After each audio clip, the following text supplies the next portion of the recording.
Hi, this is Dr. Grace. We have entered into a new year, and I wonder if you guys have made any New Year's resolution.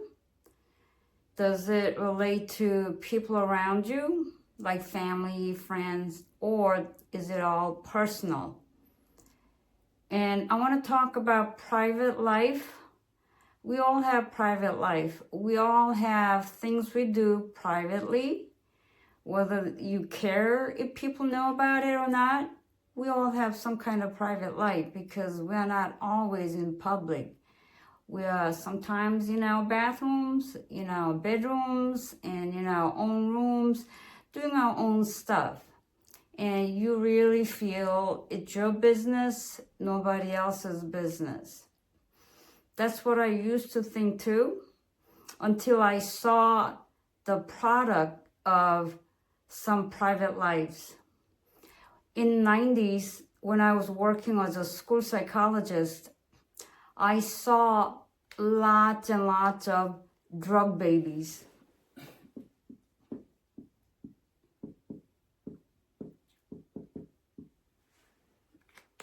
And I learned later on that there was a wave of just drug addiction that was going on about 5 years prior. So it was like in late 1980s. So in early 1990s, I was seeing these drug babies in kindergarten. They were tearing up the classroom. It just takes one child to tear up a class and terrorize other children same age. And there were so many of them where I was working. It dawned on me, their mom and dad thought it was a private business when they had sex, and usually they were not even married. So the kids get sent off to foster care or maybe live with grandparents. Whatever the situation was, it wasn't ideal.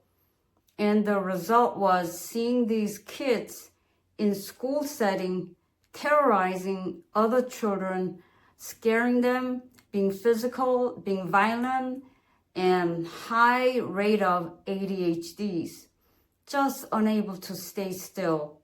And it was making lives miserable for other children. Never mind the teacher who has to discipline and control the classroom. So that was the first time I realized, what is really a private life?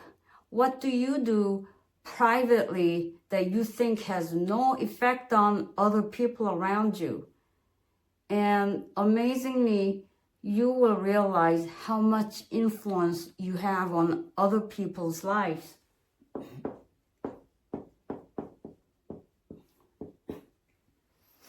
Say you spent hours praying and seeking God and filling your heart with the Holy Spirit.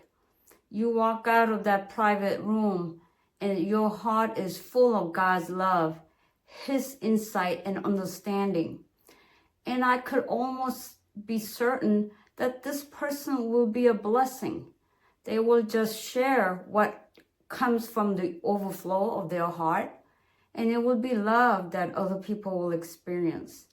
And when you are spending your private time doing things that pleases flesh, but it could be something that is not approved of by God, but you may be thinking it's only your personal life and it's a private thing, none of anybody else's business.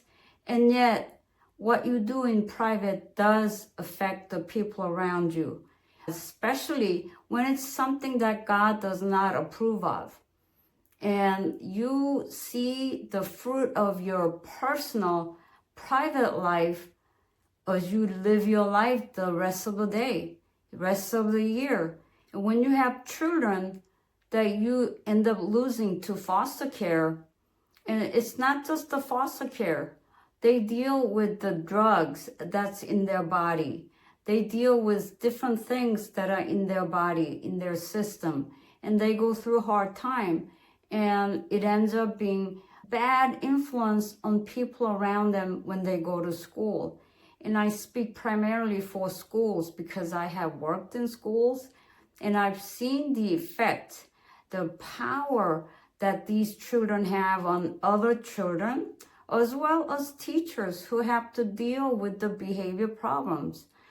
So I want to just take a moment to remind you that your private life may not be anybody's business, but it is. How you spend your private life when you walk out into family situation, your workplace, wherever you go, it affects the people around you. The anger that you have felt will affect the people around you. The depression that you're experiencing, it affects the people around you. And joy you experience from your private time with God, it affects the people around you. So don't ever think that your private life is none of other people's business. It is everyone's business. That is why we need to spend our private time seeking God. And I encourage you this new year, every day of your life, spend that private time, private life, spending it with God, because you are never alone.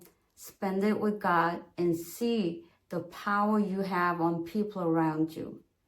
God bless and see you next time.